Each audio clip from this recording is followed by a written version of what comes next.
السلام عليكم ورحمة الله. إن الحمد لله نحمده ونستعينه ونستغفره ونستهديه ونؤمن به ونتوكل عليه ونعوذ بالله من شرور أنفسنا ومن سيئات أعمالنا. من يهد الله فهو المهتد ومن يضلل فلن تجد له وليا مرشدا. وأشهد أن لا إله إلا الله وحده لا شريك له وأشهد أن سيدنا وسندنا وحبيبنا وطبيب قلوبنا وأرواحنا ومولانا محمدا عبد الله ورسوله صلى الله عليه وعلى آله وأصحابه وبارك وسلم. أما بعد فأعوذ بالله من الشيطان الرجيم. بسم الله الرحمن الرحيم. ويوم يحشر أعداء الله إلى النار فهم يوزعون. صدق الله العلي العظيم وصدق رسوله النبي الكريم ونحن على ذلك لمن الشاهدين والشاكرين والذاكرين والحمد لله رب العالمين. سبحانك لا علم لنا إلا ما علمتنا إنك أنت العليم الحكيم. اللهم علمنا ما ينفعنا وانفعنا بما علمتنا وزدنا علما. اللهم اهدنا واهد بنا واجعلنا سببا لمن اهتدى. اللهم أرنا الحق حقا وارزقنا اتباعه وأرنا الباطل باطلا وارزقنا اجتنابه. اللهم صل على محمد وعلى آل محمد كما صليت على إبراهيم وعلى آل إبراهيم إنك حميد مجيد.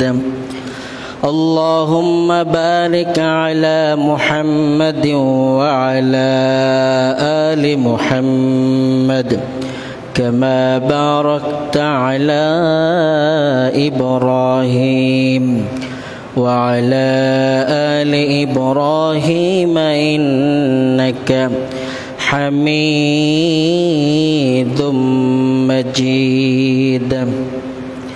আলহামদুলিল্লাহ, সমস্ত শুকর গুজার প্রশংসা কোন কীর্তন একমাত্র মহান বারী তাআলার জন্য, যে মালিক দয়া করে মায়া করে হায়াতের মধ্যে বাঁচিয়ে রেখে জুমার সালাতের প্রারম্ভে মসজিদের কাতার পর্যন্ত সুস্থতার সাথে যে মালিক এনে আমাদের পৌঁছে দিলেন, এ মালিকের দরবারে আমরা শুকর ও সুজুদ আদায় করি। আলহামদুলিল্লাহ।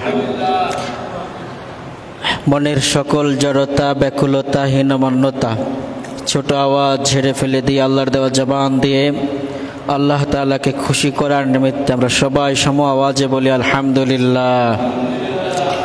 রব্বানা লাকাল হামদ হামদান কাসীরান তাইয়িবান মুবারাকান ফীহ লাকাল হামদু ইয়া রাব্বি কামা ইয়ানবাগি লিজালালি ওয়াজহিকা ওয়া আযীমি সুলতানিক।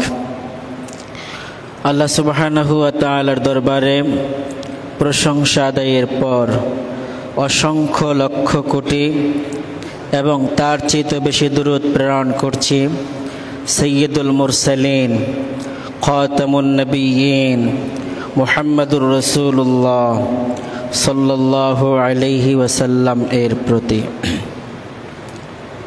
সম্মানিত সুধী, আজকে আমরা কোরআনুল কারীমের একটি নির্দিষ্ট সূরাকে সামনে নিয়ে কিছু কথা আলোকপাত করার চেষ্টা করছি।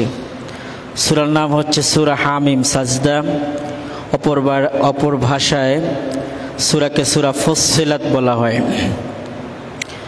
এটি মহাগ্রন্থ আল কোরআনুল কারীমের 41তম সূরা, মক্কায় অবতীর্ণ সূরা।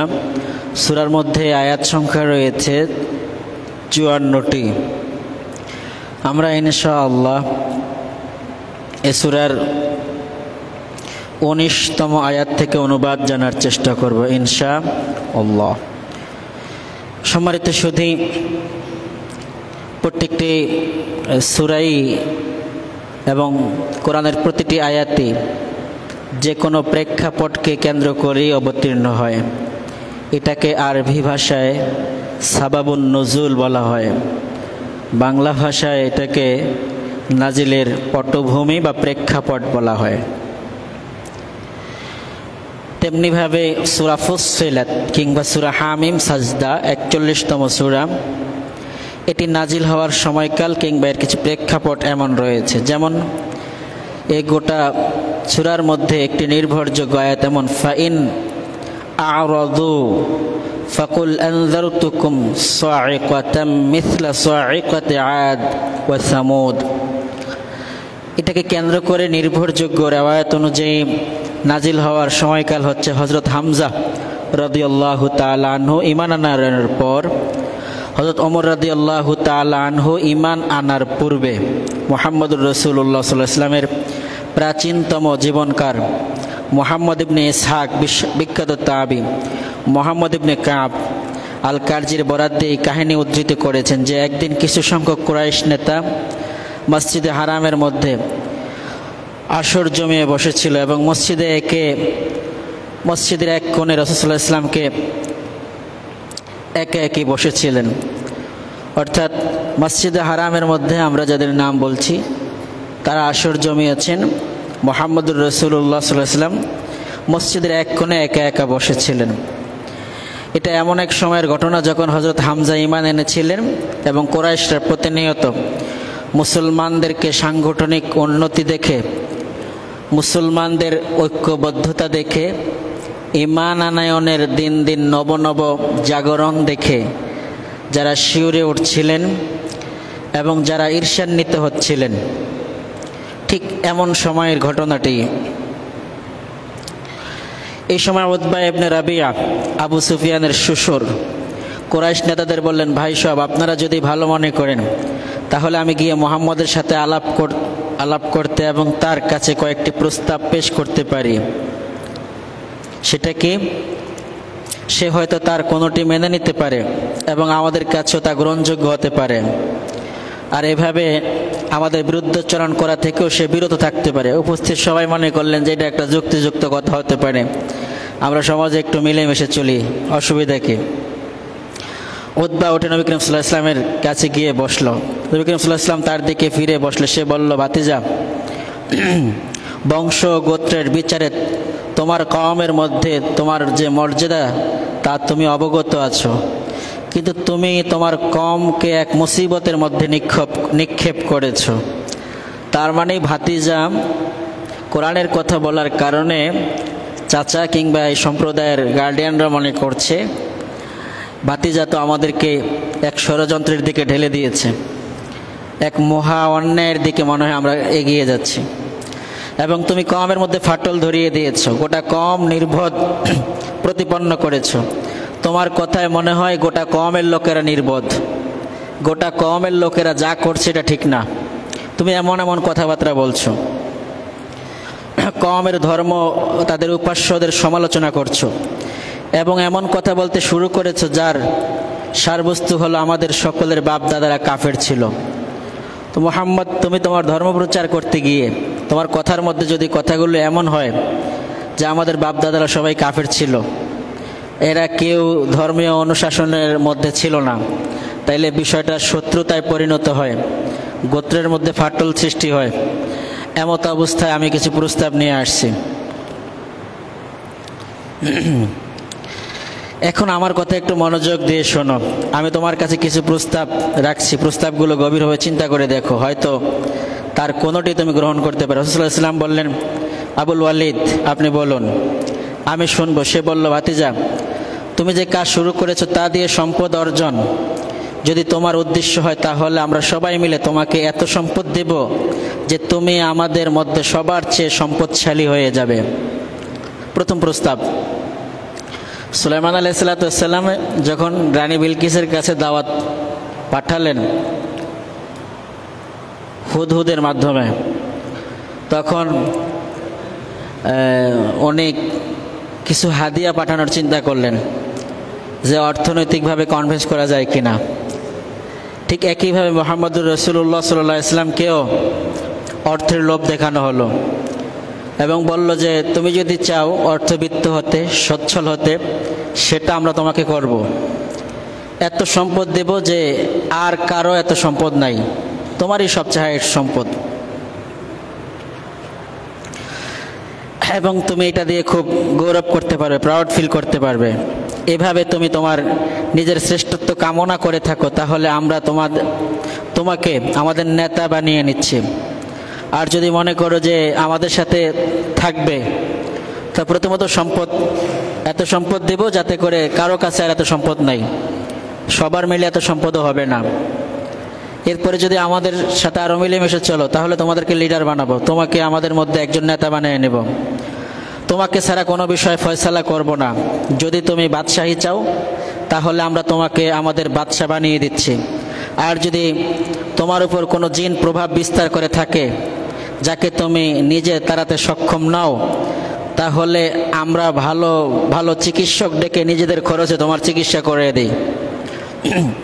তার মানে প্রস্তাবনার এক ফাঁকে বলা হলো, তোমাকে অর্থের লোভ দিলাম, ক্ষমতার লোভও দিলাম। এই দুটি যদি তুমি গ্রহণ না করো, তৃতীয়ত নম্বর হলে তোমাকে জিনে ধরবে। কারণ ভালো মানুষ যে কোনো প্রস্তাব নেয়, আর যাদেরকে জিনে ধরে, অ্যাবনর্মাল পাগল, এরা ভালোটা চেনে না।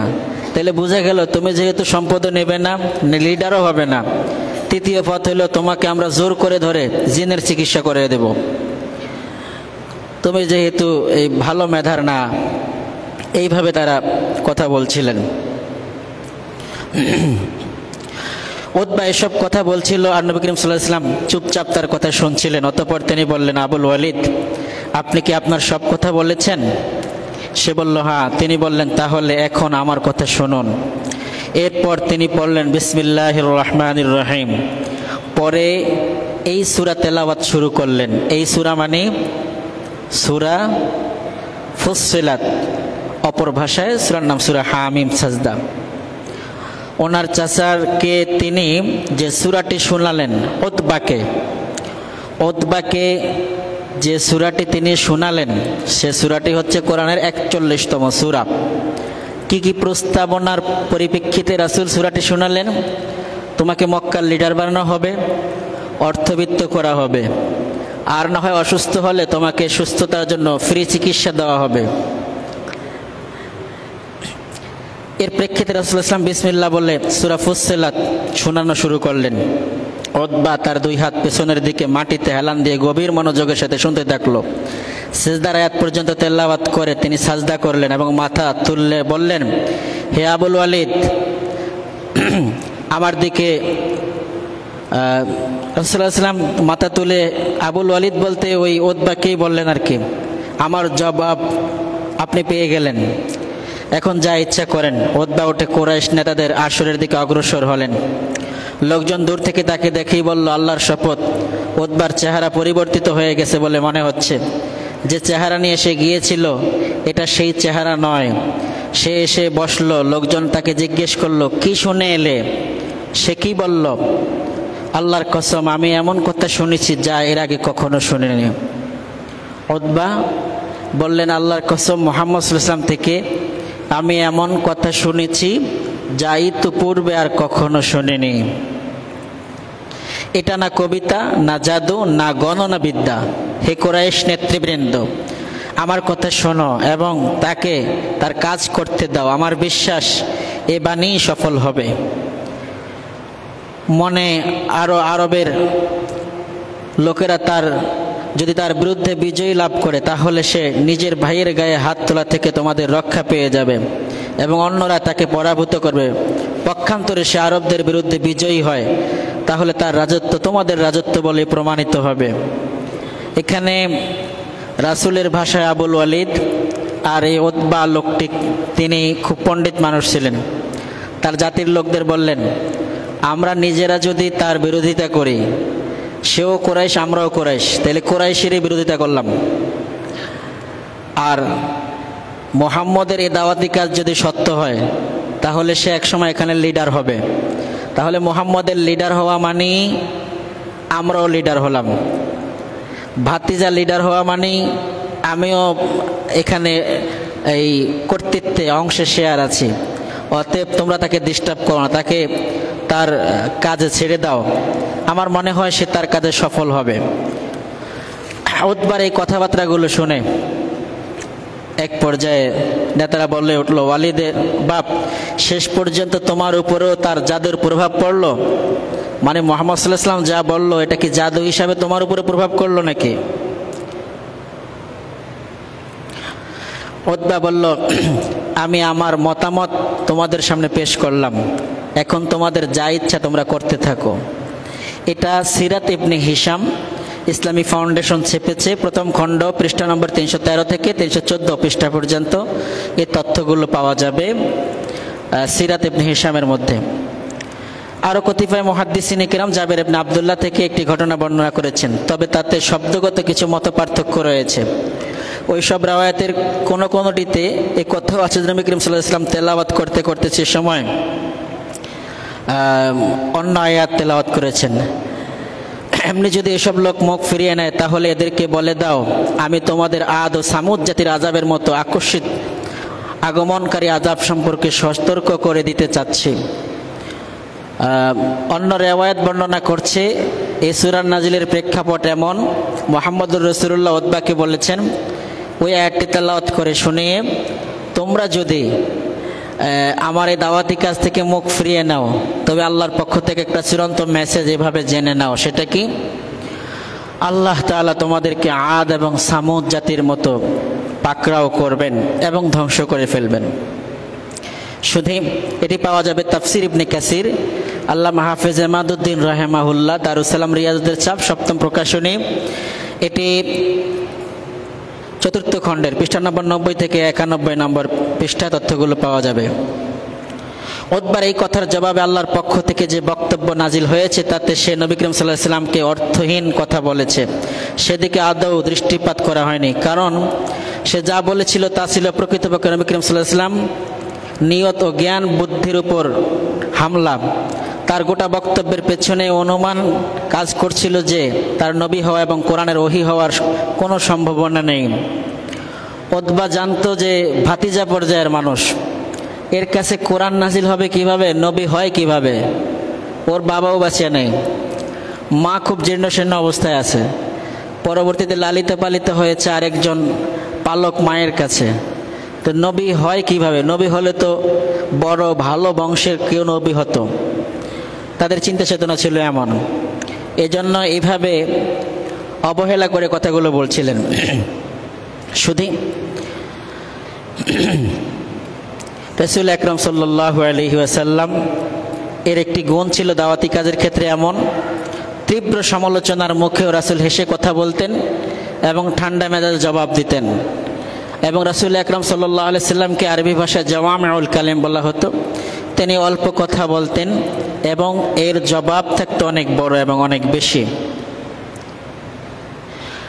সূরা হামিম সাজদার মধ্যে আল্লাহ তাআলা যে কয়টি উত্তর জবাব দিয়েছেন তার সারসংক্ষেপ এভাবে আমরা উপস্থাপন করছি। এ বাণী আল্লাহর পক্ষ থেকে এবং আরবি ভাষায় নাজিলকৃত। এর মধ্যে যেসব সত্য স্পষ্টভাবে খোলামেলা বর্ণনা করা হয়েছে, মূর্খরা তার মধ্যে জ্ঞানের কোনো আলো দেখতে পায় না, কিন্তু জ্ঞান বৃদ্ধির অধিকারীরা, জ্ঞান বুদ্ধির অধিকারীরা সে আলো দেখতে পাচ্ছে। যেমন কোরআন অসংখ্য আয়াতে বলছে, ফাতাবিরু ইয়া উলিল আলবাব, ফাতাবিরু ইয়া উলিল আবসার, হে জ্ঞানীরা কোরআন থেকে তোমাদের জ্ঞান খুঁজে নাও, জ্ঞানের খোরাক নাও, বোঝার চিন্তা করো, বোঝার চেষ্টা করো। সবগুলো বিষয় মিলে যারা কোরআন জানেন না, কোরআন সম্পর্কে জ্ঞান কম, কিংবা কোরআনের বিরোধিতায় লিপ্ত আছেন, তারা মনে করেন এটা এমনিতেই একটা ফান্ডামেন্টাল বই, কিতাব, এর মধ্যে জাতির বিবেক পরিবর্তন, জাতীয় অর্থনৈতিক অবস্থা কিংবা জাতীয় মুক্তির পরিবর্তনের কোনো মেসেজ, তথ্য কোরআনে নেই। অর্থাৎ তাদের বুদ্ধির কারণে তারা কোরআনকে গ্রহণ করতে পারেনি। কেউ তাকে অকল্যাণ ভাবলে সেটা তার নিজের দুর্ভাগ্য। যারা এই বাণী কাজে লাগিয়ে উপকৃত হচ্ছে তাদের জন্য সুখবর, কিন্তু যারা এর থেকে মুখ ফিরিয়ে নিয়েছে তাদের সাবধান হওয়া উচিত। দ্বিতীয় শিক্ষা, তোমরা যদি নিজেদের মনের উপর পর্দা টেনে এবং কান বধির করে দিয়ে থাকো, সে অবস্থায় নবীর কাজ এটা নয় যে শুনতে আগ্রহী, যে শুনতে অনাগ্রহী অর্থাৎ আগ্রহ নেই তাকে জোর করে শোনাতে হবে। আবার যিনি শুনতে চান তার ক্ষেত্রে রেস্ট্রিকশন আছে, এমন কোনো কিছুই নেই। বরং কোরআন বলেছে লাস্তা আলাইহিম বিমুসাইতির, আপনি দারোগা নন যে কাউকে জোর করে ধরে নামাজি বানিয়ে দেবেন, বরং ওমা আলাইনা ইল্লাল বালাগ, আপনার দায়িত্ব প্রচার করা, আপনি প্রচার করবেন। এরপরে আল্লাহ তাআলা যাকে মাইয়াহদিল্লাহু ফাহুয়াল মুহতাদ, আল্লাহ যাকে চান তাকে হেদায়েতের দরজায় উঠাবেন। ওমাই ইউদলিল, আবার আল্লাহ তাআলা যার বিষয়ে চিন্তা করেন যে ওর হেদায়েতের সম্ভাবনা এভাবে আর নেই, ফালান তাজিদা লাহু ওয়ালিয়্যাম মুরশিদা, তাকে পৃথিবীর কেউ পথ দেখানোর আর কোনো সুযোগ নেই। শুধু এবার সরাসরি আমরা সূরা হামিম সাজদা, যেটাকে আমরা সূরা ফুসসিলাত বলেছি, 41তম সূরার 19 নম্বর আয়াত থেকে আমরা অনুবাদ জানার চেষ্টা করব ইনশাআল্লাহ। অনুবাদগুলো জানার সাথে সাথে আমরা এর থেকে আয়াতের শিক্ষা নেওয়ার চেষ্টা করব। সুযোগ পেলে বাস্তব প্রেক্ষাপট এবং সময়ের কিছু উদাহরণ আমরা দেওয়ার চেষ্টা করব। সবটুকুন দয়াময় মালিকের পক্ষ থেকে কামনা করছি, সুবহানাকা লা ইলমা লানা ইল্লা মা আল্লামতানা ইন্নাকা আনতাল আলিমুল হাকিম। আল্লাহ তাআলা বলছেন, আপনারা যদি আমার সাথে পড়তে পারেন, আল্লাহ তাআলা আপনাদের প্রত্যেকের অন্তরে কোরআনের প্রতিটি নূরের, প্রতিটি আয়াতের যেন নূর গ্রথিত করে দেন। আমরা সকলে পড়ি, আউযু বিল্লাহি মিনাশ শাইতানির রাজীম, বিসমিল্লাহির রহমানির রহিম। বিতাড়িত অভিশপ্ত মর্দত শয়তান থেকে আল্লাহর কাছে আশ্রয় প্রার্থনা করছি। দয়ালু দয়াময় মনিব মালিক আল্লাহ তাআলার নামে শুরু করছি এভাবে। আল্লাহ বলছেন, وَيَوْمَ يُحْشَرُ أَعْدَاءُ اللَّهِ إِلَى النَّارِ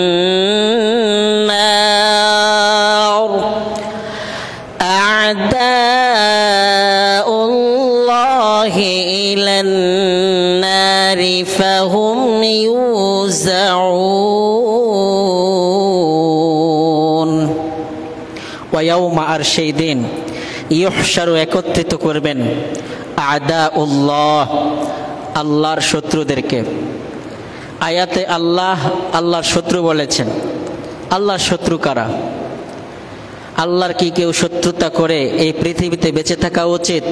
থাকতে পারে? আল্লাহর বিধানের অবাধ্যরাই আল্লাহর শত্রু, আল্লাহর বিধানের বিরুদ্ধে কথা বলাই আল্লাহর শত্রুতা। কিন্তু আল্লাহ তাআলা রহমান নামক গুণের প্রভাব ঘটানোর কারণে এই পৃথিবীতে বাধ্য এবং অবাধ্য বান্দা আল্লাহ সকলকে রিজিক দিয়েছেন। কবরের জগতে আল্লাহ শুধু বাধ্য বান্দাদের ভালোবাসবেন, অবাধ্য বান্দাদের আর ভালোবাসবেন না। আমরা বুঝাতে পেরেছি কথাটা? পৃথিবীতে আল্লাহ তাআলা প্রত্যেক ব্যক্তিকে সমান সুযোগ দিয়েছেন। এজন্য একজন অমুসলিম, একজন বেনামাজিকে আল্লাহ তাআলা আপনার মতোই রিজিক দিয়েছেন। রিজিক কেড়ে নেন নাই, যেহেতু আল্লাহ রহমান। কবরের জগৎ থেকে শুরু করে আল্লাহ রহিম নামক গুণের প্রভাব ঘটাবেন, সেখানে আর কোনো অবাধ্য বান্দাদেরকে আল্লাহ কোনো সুযোগ দেবেন না। এজন্য আল্লাহ বলছেন, وَيَوْمَ يُحْشَرُ أَعْدَاءُ اللَّهِ إِلَى النَّارِ فَهُمْ يُوزَعُونَ। সেদিন আল্লাহর শত্রু যারা, আল্লাহর কোরআনের বিধানের বাইরে গিয়ে যারা নিজেরা নিজেদের মন মতো করে জীবন পরিচালনা করেছে, ভেবেছে এই কোরআনটা সওয়াবের কিতাব, খতমের কিতাব, দোয়ার কিতাব, এই কোরআনটা আমাদের লাইফ স্টাইল নয়, এই কোরআনটা আমাদের জীবন বিধান নয়, যারা এমনটি মনে করেছিল, আল্লাহ এক কথায় তাদেরকে আদা বলেছেন। আদা শব্দটি প্লুরাল, বহু বচন। আদা বলে আল্লাহ সকলকে এখানে এঙ্গেজ করেছেন। ফাহুম ইউজাউন, আল্লাহ বলছে তারা দলে দলে বিভক্ত হয়ে যাবে সেদিন। এরপর আল্লাহ বলছেন, হাত্তা ইযা মা জাউহা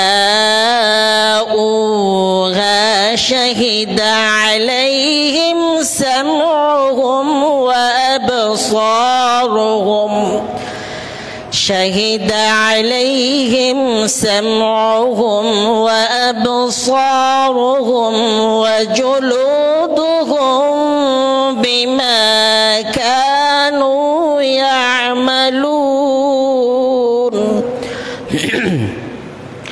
حتى অতঃপর ইদা যখন মা জাউহা তাদেরকে জাহান্নামের কাছাকাছি নিয়ে যাওয়া হবে, শাহিদা আলাইহিম সাক্ষ্য দেওয়া শুরু করবে। কে? আলাইহিম মানে তাদের থেকেই সাক্ষ্য আসা শুরু করবে। সামউহুম তাদের শ্রবণ শক্তি আল্লাহকে কথা বলা শুরু করে দিবে। ওয়া আবসারুহুম তাদের দৃষ্টি শক্তি আল্লাহর সাথে কথা বলা শুরু করে দেবে। ওয়া জুলুদুহুম তাদের ফেস স্কিন, হ্যান্ড স্কিন, এই চামড়াগুলো আল্লাহর সাথে কথা বলা শুরু করে দেবে, সাক্ষী দেবে যে আল্লাহ আপনার বান্দা আমাকে দিয়ে এই গুনার কাজগুলো সম্পাদন করেছে। আপনি আশ্চর্য হবেন যে হাতের পেইনে ব্যথায় আমি কত কাতরাচ্ছিলাম, আর সেই হাত আমার বিরুদ্ধে আল্লাহর কাছে সাক্ষ্য প্রদান করছে, কথা বলছে। সেই জবান, সেই মুখের চামড়া যেটাকে দৈনিক 2 বার 5 বার 10 বার লুকিং গ্লাসে তাকাতাম দাগ পড়লো কিনা খুঁজে খুঁজে বের করতাম, সে আমার চেহারার চামড়াটা আমার বিরুদ্ধে সাক্ষ্য দিচ্ছে। আমার যে দৃষ্টিশক্তি এটাও আমার বিরুদ্ধে সাক্ষ্য দিচ্ছে, আমার যে শ্রবণ শক্তি সেটাও কি আমার বিরুদ্ধে সাক্ষ্য দিচ্ছে। আল্লাহ এভাবেই বলছেন, আল্লাহ বলছেন, হাত্তা ইযা মা জাউহা শাহিদা আলাইহিম সামউহুম ওয়া আবসারুহুম شهد عليهم سمعهم وأبصارهم وجلودهم بما كانوا يعملون বিমা কানু ইয়ামালুন। দুনিয়া আমরা যে আমল প্রেরণ করেছি এসব সম্পর্কে আমাদের চোখ, আমাদের শ্রবণ শক্তি, দৃষ্টিশক্তি এবং আমাদের স্কিন আল্লাহর কাছে সাক্ষ্য দেওয়া শুরু করবে।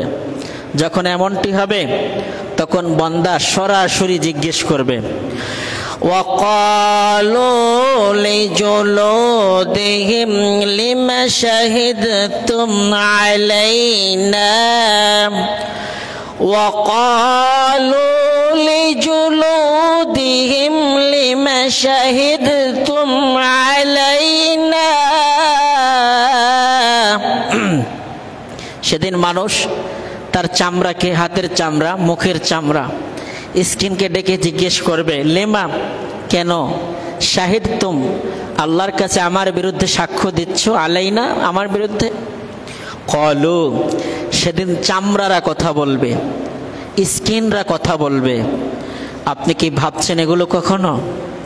ভেবে দেখেন, ভেবে দেখেন আপনি আপনার বিরুদ্ধে সাক্ষী দেওয়ার মতো কেউ থাকবে কিনা সেই চিন্তা করছেন, নাকি আপনার যে চোখ, আপনার যে কান, আপনার যে হাত এবং মুখের স্কিনগুলো আপনার বিরুদ্ধে আল্লাহর কাছে সাক্ষ্য দেবে? আল্লাহ সাক্ষী যে আপনার সাথে লাগিয়ে রেখেছেন, আপনার সাথেই যে আপনার সাক্ষ্য চলছে, কখনো ভেবে দেখেছেন? وَقَالُوا لِجُلُودِهِمْ لِمَ شَهِدْتُمْ عَلَيْنَا। একজন মানুষ ফাইল সিগনেচার করার সময় যদি মনে হতো আমার এখানে যে স্কিন আছে, চামড়া, আমি 3 আঙ্গুলে কলম ধরে একটা সিগনেচার করার কারণে আমি অবৈধভাবে 10,000 টাকা পেলাম। ব্যক্তির পদবি, চেয়ার অনুযায়ী এই স্কেলগুলো বাড়ে কমে। হাদিয়ার সংখ্যা কি করে বাড়ে কমে। 10 লক্ষ 1 কোটি টাকা পর্যন্ত এক একটা সিগনেচারের হাদিয়া হতে পারে, আবার 100 টাকাও হতে পারে। যারা এমনটি করছে তারা যদি কখনো ভাবতো আমার স্কিন আল্লাহর কাছে সাক্ষ্য দিবে, স্কিনটাই ওই যে কলমটাকে রেকর্ড করার মতো একটা যন্ত্র, এটা ভাবলে কখনো তিনি কাজটি করতেন না। লিমা শাহিদতুম আলাইনা ক্বালু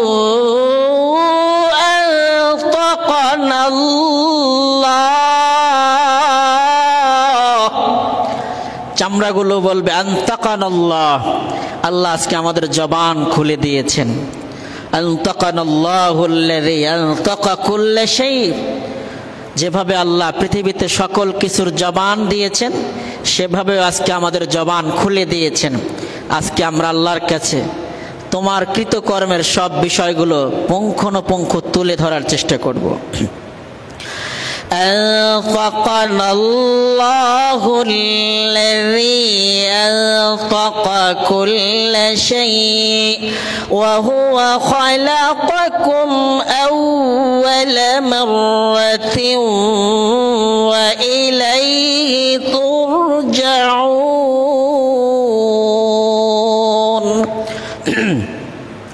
আমাদের প্রথম সৃষ্টি করেছেন কে বলুন তো? সবাই বলুন, আমাদের প্রথম সৃষ্টি করেছেন কে? আবার পুনরায় আমাদের বিচার হিসাব নিকাশের জন্য আমাদের আবার জাগিয়ে তুলবেন, সৃষ্টি করবেন কে? এই কথাগুলো একটু লুকিয়ে লুকিয়ে আমরা বলবো, আস্তে আস্তে বলবো, কারণ মানুষ শুনলে গুনাহ হবে, ঠিক কিনা?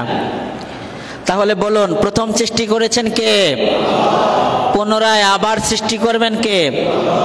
কুল, হে নবী আপনি বলুন, ইউহয়িহাল্লাযী আনশাআহা আউওয়ালা মাররা। হে নবী আপনি বলুন, যে রব তোমাদেরকে প্রথম সৃষ্টি করেছেন সে রবই তোমাদেরকে কবর থেকে পুনরায় আবার সৃষ্টি করবেন। ওয়া হুয়া বিকুল্লি খালকিন আলিম। শুধু যখন প্রথম আয়াতের অনুবাদের আমরা সারাংশ জেনে নেই। 19 নম্বর আয়াত, 41 নম্বর সূরা, সূরা হামিম সাজদা। আল্লাহ তাআলা সেদিন আল্লাহর শত্রুদেরকে, অবাধ্য মানুষদেরকে একত্রিত করবেন। তারা বিভিন্ন গোত্রে গোত্রে, দলে দলে রূপান্তরিত হবে। আয়াত নম্বর 20, সেদিন প্রতিটি মানুষের কৃতকর্ম আমল নামা সম্পর্কে তার স্কিন, তার চামড়া, তার চোখ, তার কান আল্লাহর কাছে সাক্ষ্য প্রদান করবে। আয়াত নম্বর 21 নম্বর আয়াতের মধ্যে আল্লাহ সুবহানাহু ওয়া তাআলা বলছেন, যখন ব্যক্তির বিরুদ্ধে তার হাত, কান এবং সূরা ইয়াসিনে আসছে আরো আল ইয়াউমা নাখতিমু আলা আফওয়াহিহিম, আল্লাহ সেদিন প্রতিটি মানুষের জবানে সিল মেরে দেবেন। ওয়া তুকাল্লিমুনা আইদিহিম, কথা বলবে হাত। ওয়া তাশহাদু আরজুলুহুম, সাক্ষ্য দিবে পা। তাহলে হাতও সাক্ষী দিল, পাও সাক্ষী দিল। আর সূরা হামিম সাজদার যদি আমরা ধরে নেই 20 নম্বর আয়াত, তাহলে সেখানে মেসেজ হলো কান সাক্ষী দিবে, চোখ সাক্ষী দিবে, চেহারার স্কিন সাক্ষী দিবে। তাহলে আল্লাহর কাছে সাক্ষী দিবে আমার মধ্যের বডি কনস্ট্রাকশনে নাকি দূরের কাউ? সাক্ষী দেওয়ার জন্য দূরের কাউকে আনা হবে? দুনিয়ার জীবনে বিচার করার জন্য এক ভাইয়ের বিচার করতে অন্য কারো সাক্ষীর প্রয়োজন হয়, কারণ আমাদের কথা, শ্রবণ শক্তি, কান এগুলো কেউ শুনবে না। কিন্তু আল্লাহ তাআলা সেদিন তাদের জবান খুলে দেবেন ইনশাআল্লাহ। যখন এমনটি হবে, এমন সাক্ষী দেওয়া শুরু করবে। 21 নম্বর আয়াতের অনুবাদ এমন, ব্যক্তি নিজের প্রতি নিজে দুর্বল হয়ে যাবে, বিশ্বাস হারা হবে এবং ব্যক্তি বলবে, হায় আফসোস, আমি এতদিন পর্যন্ত তো ভুল করে ফেলেছি। আমি ভেবেছি আমার হাত আমার নিজের একান্ত, আমার চোখ আমার নিজের একান্ত, আমার কান এটা আমার নিজের পার্সোনাল, কিন্তু পার্সোনাল বলে তো কিছুই ছিল না, ওরা রেকর্ড করেছে মাত্র। আল্লাহ তাআলাকে ওরা তথ্য দেওয়ার জন্য শুধু রেকর্ড করেছে। এখন তো আল্লাহর কাছে রেকর্ড উপস্থাপন করে ফেলছে, এখন আমার অবস্থা কি হতে পারে? এইভাবে করে নিজে নিজের প্রতি খুব মন খারাপ করবে এবং সেদিন চামড়াও বলে দেবে, আল্লাহ তাআলা যেভাবে সকল কিছুর জবান দিয়েছেন ঠিক সেভাবে আল্লাহ আমাকে কথা বলার জন্য জবান দিয়েছেন। আমি কথা বলছি, আল্লাহর আদেশ ক্রমেই কথা বলছি। ওয়াহুয়া খালাকাকুম আউওয়ালা মাররা, তিনি তোমাদের প্রথম সৃষ্টি করেছেন। ওয়া ইলাইহি তুরজাউন, আমরা তার কাছে ফিরে যেতে হবে। সম্মানিত সুধী, এরপর আল্লাহ বলছেন, ওয়ামা কুনতুম তাস্তাতিরুনা আন ইয়াশহাদা আলাইকুম সামউকুম ওয়ালা আবসারুকুম ওয়ালা জুলুদুকুম ওয়ালাকিন যানানতুম আন্নাল্লাহা লা ইয়ালামু কাসীরা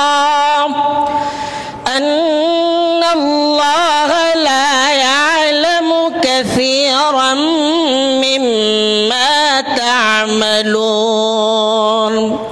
ওমা কুনতুম তাস্তাতিরুনা, এই মানুষেরা যে এটা ভাবতো আল্লাহ সেটা এখানে কোট করেছেন।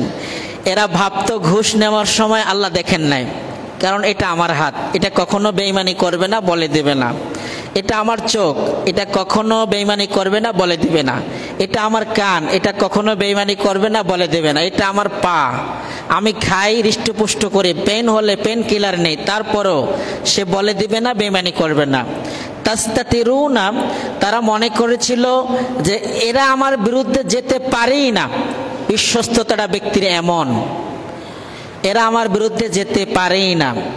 এজন্য শেষে দিয়ে আল্লাহ বলেছেন, আন্নাল্লাহা ইয়ালামু লা ইয়ালামু কাসীরাম মিম্মা তা'মালুন, এরা মনে করেছে আল্লাহ অনেক কিছুই জানবে না।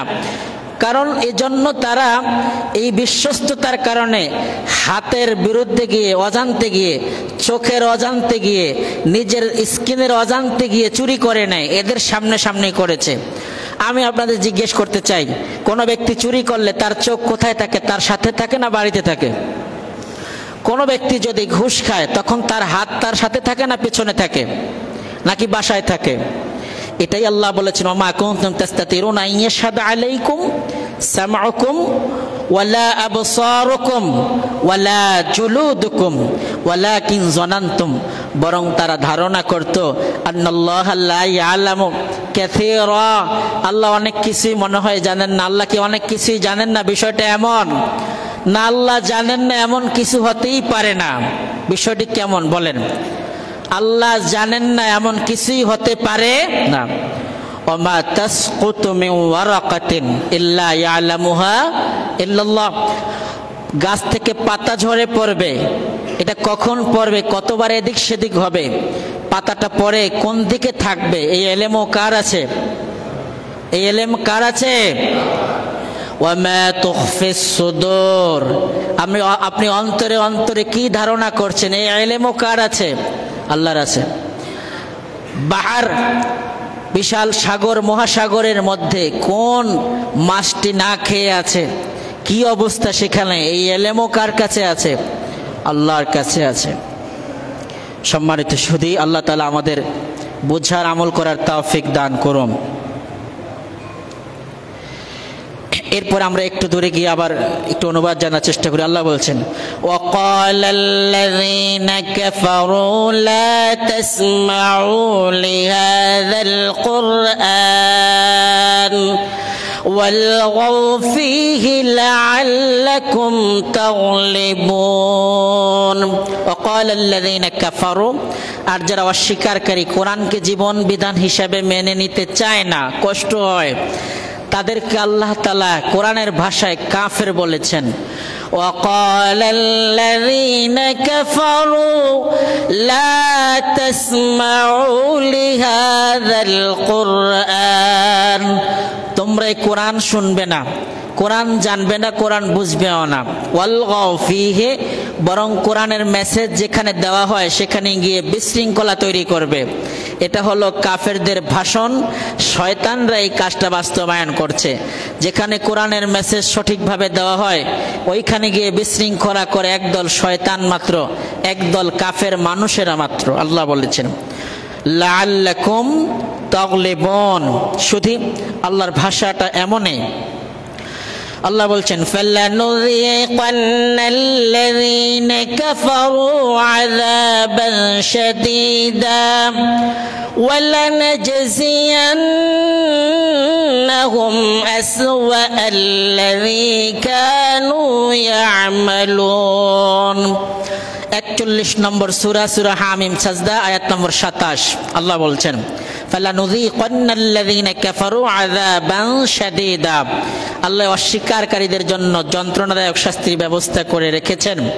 কঠিন শাস্তি দিবেন আল্লাহ। ওয়ালানাজজিয়ান্নাহুম, তাদের প্রতিদান আল্লাহ তাআলা দিবেন এমন যে খারাপ কুকর্ম করেছে তারা, তাদের প্রতিদান তারা অবশ্যই টের পাবে, হাতে পাবে। কানু ইয়ামালুন, যে আমলটা তারা করেছিল। আল্লাহ এরপরে বলছেন যালিকা জাযাউ আ'দাইল্লাহিন নার লাহুম ফীহা দারুল খুলদ জাযাআন বিমা কানু বিআয়াতিনা ইয়াজহাদুন। রব্বে কারীম বলছেন যালিক, এজন্যই আল্লাহ কেন চাইবেন একটা মানুষ জাহান্নামী হোক? আল্লাহ কেন চাইবেন একটা মানুষ পথ হারা হোক? প্রতিটি শাস্তির বিধানের পরে পরেই আল্লাহ বয়ান করেছেন কেন ব্যক্তিকে আল্লাহ শাস্তি দেবেন, কেন আল্লাহ এমনটি করবেন। সে তথ্য আল্লাহ এখানে বলেছেন যালিক, এজন্যই জাযাউ আ'দাইল্লাহিন নার, আল্লাহর শত্রুদের জন্য আল্লাহর পক্ষে প্রতিদান হিসাবে একমাত্র জাহান্নামটা। এজন্যই লাহুম ফিহা দারুল খুলদ, এটা তাদের চিরস্থায়ী আবাসস্থল। যদি কেউ এমনটি মনে করে ফেলে যে আমি একবার জাহান্নামে ঢুকলাম, এরপরে কেউ সুপারিশ করলে আবার বের হয়ে যাব, এটা হতে পারে সচরাচর। এমনটি যদি কেউ মনে করে, এজন্য আল্লাহ তাআলা দারুল খুলদ বলে চিরস্থায়ী আবাসস্থলের একটা সিল আপ করেছেন এখানে। জাযাআম বিমা কানু, এই প্রতিদান তাদের জন্য। এজন্যই বিমা কানু বলে আল্লাহ কজ বর্ণনা করছেন এভাবে, বিআয়াতিনা ইয়াজহাদুন, তারা আল্লাহর অসংখ্য আয়াত নিদর্শনাবলীকে অস্বীকার করেছে, তারা অবজ্ঞা করেছে, অবহেলা করেছে। শুধু হাসরের ময়দানে যখন কিছু মানুষ দেখবে হায় হায় এর সাথে চলে তো আমার আমলের কিছুই নেই, এই দল করার পরে তো আমার অবস্থা খুব খারাপ, এই লোক তো আমাকে বিড়ি খাওয়া শিখিয়েছিল, এখন তো আমার কাছে নাই, সে তো আমাকে জুয়া খেলা শিখিয়েছিল, সে তো আমার পাশে নাই, সে তো আমাকে মদ খাওয়া শিখিয়েছে, সেও তো কাছে নাই, আমি তো জাহান্নামীদের দলে এখন হাবুডুবু খাচ্ছি, আমাকে তো অস্ত্র ধরাটা ও শিখিয়েছে, ওই লিডার শিখিয়েছে, সেও তো আজকে আমার কাছে নাই, ঘুষটা কিভাবে জায়েজ করে খেতে হয়, কেমন কেমন করতে হয়, সেই সিস্টেম তো আমার ওই বড় ভাই শিখিয়েছে, তো সেও তো আমার কাছে নেই, আমি তো চির একা এবং জাহান্নামের পথিকদের একই কাতারে আমি রয়েছি। এমনটি যারা হতাশাগ্রস্ত অবস্থায় বড় ভাইদের হারিয়ে ফেলবে, সেদিন ছোট ভাইয়েরা হাসরের ময়দানে ওই বড় ভাইদের খুঁজবে আল্লাহর কাছে। কার কাছে খুঁজবে? যে আল্লাহ আপনি ছাড়া আর কেউ খুঁজে দিতে পারবে না আমার এই জাহান্নামী বড় ভাইদেরকে, জাহান্নামী বড় ভাইদেরকে। তাদের ভাষা এমন আল্লাহ বলছেন। এটি পাবেন 41 নম্বর সূরা, সূরা হামিম সাজদা পর ভাষায়, সূরা ফুসসিলাত এর 30 নম্বর আয়াত। আল্লাহ বলছেন ইন্নাল্লাযীনা ক্বালু রাব্বুনাল্লাহ। আমরা 29তম আয়াতের অনুবাদ জেনে নিই। আল্লাহ সেখানে বলছেন ওয়া ক্বালাল্লাযীনা কাফারু রাব্বানা আরিনাল্লাযীন রাব্বানা আরিনাল্লাযীনা أضلانا من الجن والإنس نجعلهما تحت أقدامنا ليكونا من الأسفلين وقال الذين كفروا যারা আল্লাহর আয়াত কোরআনকে অস্বীকার করত, মনে করত যে সব কিছুই ঠিকঠাক আছে, আল্লাহ আমাদের আল্লাহ ঠিক আছে, চাঁদ সুরুজ আল্লাহ পরিচালনা করেন, দিনও আল্লাহ দেন, রাতও আল্লাহ দেন, কিন্তু বাংলাদেশ চালানোর জন্য, পাকিস্তান ভারত এগুলো চালানোর জন্য যে থিওরি সংবিধান দরকার এইটা আল্লাহ দিতে সমর্থ নন, আল্লাহ যোগ্য নন। যারা এমনটা মনে করে, নিজেদের মন মতো করে সব চালায়, তাদের ক্ষেত্রে আল্লাহর বক্তব্য এমন, তাদেরকে আল্লাহ কাফের বলেছেন। وقال الذين كفروا সেদিন ওই বড় ভাই কাফেরদেরকে খুঁজতে গিয়ে ছোট ভাই কাফেররা আল্লাহর কাছে বলবে, রব্বানা, হে আমাদের রব, আরিনাল্লাযীনি আযাল্লানা মিনাল জিন্নি ওয়াল ইনস, আরিনা আমাদেরকে দেখান, আমাদেরকে একটু দেখিয়ে দেন আমাদের সেই বড় ভাইদেরকে, আদাল্লানা যারা আমাদেরকে বেনামাজি বানিয়েছে, যারা আমাকে এক চিমটি করে মদ খাওয়া শিখিয়েছে, হেরোইন ফেনিসিডিল ইয়াবা বক্ষণ শিখিয়েছে, সেবন শিখিয়েছে, যারা আমাকে প্রথমত একটা সিগারেট কিভাবে খেতে হয় টানতে হয় শিখিয়েছে, যে আমাকে প্রথম অস্ত্র শিখিয়েছে, যে আমাকে প্রথম মানুষকে মারতে শিখিয়েছে, যে আমাকে চুরি করতে শিখিয়েছে, ওকে একটু আমার সামনে এনে দেন রব্বে কারীম, আপনি ছাড়া কেউ পারবে না আসরের ময়দানে। কাফের ছোট ভাইদের আর্তনাদ কার কাছে? আল্লাহর কাছে। وقال الذين كفروا ربنا أرنا الذين أضلانا من الجن والإنس, এমন ঘটনা ঘটবে জিন এবং মানুষ দুই দল থেকে। কয় দল থেকে? দুই দল থেকে এমন ঘটনা ঘটবে, কারণ জিনেরাও সেদিন জান্নাতে যাবে, জাহান্নামে যাবে। সেদিন মানুষের যেমন বিচার হবে, জিনদেরও এমনই বিচার হবে। এখন তারা বলবে আমরা তাদেরকে একটু দেখতে চাই মাত্র, নাজআলহুমা, দেখেই কেন তো নয়, তাহতা আকদামিনা, তাদেরকে আমাদের পায়ের নিচে পৃষ্ঠ করতে চাই, যে আমার জান্নাতকে হারাম করেছে, যে আমাকে চিরতরে জাহান্নামী বানিয়েছে, যে আমাকে দুনিয়ায় খুব লোভ দেখিয়েছে, পদের লোভ, পদবীর লোভ, এগুলো দেখিয়ে দেখিয়ে যারা আমার জীবনটাকে জাহান্নামের পথে উঠিয়েছে, এই বড় ভাইদের দেখতে চাই। ভেবে দেখুন, আপনার বড় ভাই, রাজনৈতিক বড় ভাই হোক আর এমনি বড় ভাই হোক, সে আসলে নামাজি কিনা, সে আসলে আপনাকে কি শিখায়, কি খাওয়ায়, কোন পথে হাঁটে, সে সালাতের দাওয়াত দেয় কিনা, একটু খুঁজে দেখুন। সে আপনাকে সালাতের সময় ডাকে কিনা, খুঁজে দেখুন। যদি এমন বন্ধু না হয়, ছেড়ে দেন, এই বন্ধুটা তালাক দিয়ে দেন, কারণ এই বন্ধু আপনাকে জাহান্নামে নিয়ে যাবে। কোথায় নিয়ে যাবে? আজ থেকে অনইসলামিক কোন বন্ধুকে আর বন্ধু বানাবো না ইনশাআল্লাহ। যে বন্ধুকে দেখলে আল্লাহর কথা মনে পড়ে, যে বন্ধুকে দেখলে আল্লাহর কথা মনে পড়ে, যে বন্ধু আমাকে সালাতের জন্য আহ্বান করে, যে বন্ধু আমাকে জান্নাতের পথে যেতে সহযোগিতা করে, এই বন্ধুর সাথে বাকি জীবন থাকবো ইনশাআল্লাহ। যুবক, তুমি ভুল পথে হেঁটো না। আজকে তোমাকে যে মেসেজ দেয়, গরম দেয়, পাওয়ার দেয়, তোমাকে উদ্বুদ্ধ করে, সে কিন্তু বেশি দিন তোমার সাথে থাকবে না। তোমার যৌবনটাকে ব্যবহার করছে সে তোমার সাথে ড্যাট ম্যাচ ইপ্রেজিং করছে, সে কিন্তু তোমাকে বিয়ে করবে না, চাকরি দেবে না, বিয়ে করাবে না, টাইম পাস করছে তোমার সাথে, যে কোনো সময় উধাও হয়ে যাবে। এর চাইতে সুন্দর করে বলার ভাষা আমার আর নেই। আপনি যদি আয়াতের অনুবাদ জানতেন, আরো চিৎকার করে কথা বলতেন, তাফসির জানলে। আল্লাহ আমাদের সকলকে জান্নাতের পথিক হওয়ার তৌফিক দান করুন, আমিন।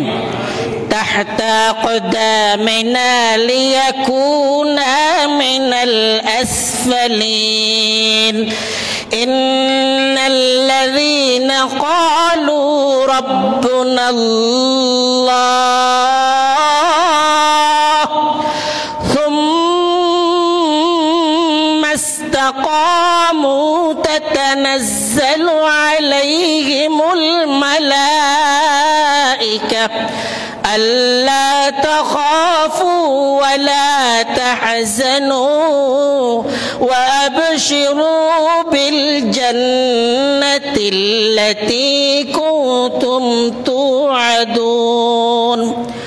আল্লাহ সুযোগ দিলে অন্য কোনো সময় আমরা আবার কথা বলবো। আজকে নির্দিষ্ট সময় আমরা আলোচনা শেষ করতে চাই। শুধু 1 মে শ্রমিকদের নিয়ে, শ্রমিকদের মর্যাদা নিয়ে এই জাতীয় অনেকগুলো কথা আপনারা টক শোতে, বিভিন্ন পত্রিকায় শুনেছেন, দেখেছেন। সেক্ষেত্রে আমাদের ইসলামের দৃষ্টিকোণ থেকে আমি 2 মিনিট বক্তব্য উপস্থাপন করতে চাই। সেটি এমন, রাসূলের বাণী হচ্ছে আতুল আজির আজরাহ ক্বাবলা আন ইয়াজুফা ইরাকাহ অথবা ইরকুহ, শ্রমিকের ঘাম শুকিয়ে যাওয়ার আগে আগে শ্রমিকের মূল্যায়ন করো। এটা হচ্ছে মালিকের প্রতি রাসূলের আদেশ। শ্রমিকের আদেশ হলো, শ্রমিকের প্রতি রাসূলের আদেশ হলো এমন যে শ্রমিক আল্লাহর ইবাদতের সাথে সাথে মালিককে খুশি করে তার যাবতীয় কর্ম করার সাথে সাথে আল্লাহর ইবাদতও করেছে, আল্লাহ তাকে 2 গুণ সওয়াব দান করবেন। কত গুণ? কিছু শ্রমিক এমন রয়েছে, মালিক যতক্ষণ সামনে কাজ ততক্ষণ করে, ভালো করে, মালিক চলে গেলে সে আর কাজ করে না, ফাঁকি দেয়। এমন শ্রমিকদেরকে আল্লাহ যেন হেদায়েত দান করে। আর যদি তার চরিত্র এমন হয়, আল্লাহ যেন তাকে ধ্বংস করে দেয়, কারণ এমন শ্রমিকদের দ্বারা মালিকরা কষ্ট পান। আমরা যেন শ্রমিকদের ভালোবাসি। দ্বিতীয় বক্তব্য হলো, আমাদের যারা প্রতিবেশী, আমাদের পাশে সর্বসময় যারা আমাদের হেল্প করেন, যাদেরকে রাসূল সাল্লাল্লাহু আলাইহি ওয়াসাল্লাম প্রতিবেশী বলেছেন, সে আমার কাজের লোক হতে পারে, গাড়ি ড্রাইভার হতে পারে, পার্সোনাল পিএস হতে পারে, আরও কাছাকাছি রিলেটেড কেউ হতে পারে, অথবা আমার বাসার দারোয়ান হতে পারে। আমি যা খাবো আমি তাকে তা আহার করানোর চেষ্টা করব। এমনটি যদি হয়, আমি টেবিলে খাচ্ছি হোটেলে আর সে দূরে ওই বারান্দায় তাকে খাওয়ার জন্য নিচে কোনো কিছু দিয়েছি, ইসলাম এই বিষয়টি পছন্দ করে না, মানবতাও বিষয়টি পছন্দ করে না। আমি ঈদের সময় আমি হাই প্রোফাইল হওয়ার কারণে অনেক অর্থ দিয়ে আমি মার্কেট করেছি, কিন্তু আমার সাথে যিনি সবসময় থাকছেন তার বিষয়ে আমি কোনো খোঁজ খবরই নিইনি। তার বাসায় ছেলেটা যে মাদ্রাসায় পড়ছে, তার হাজব্যান্ড যে অসুস্থ, অথবা তিনি যে এই ঈদে একটা শাড়িও কিনেননি, সেটা আমার খবর ছিল না।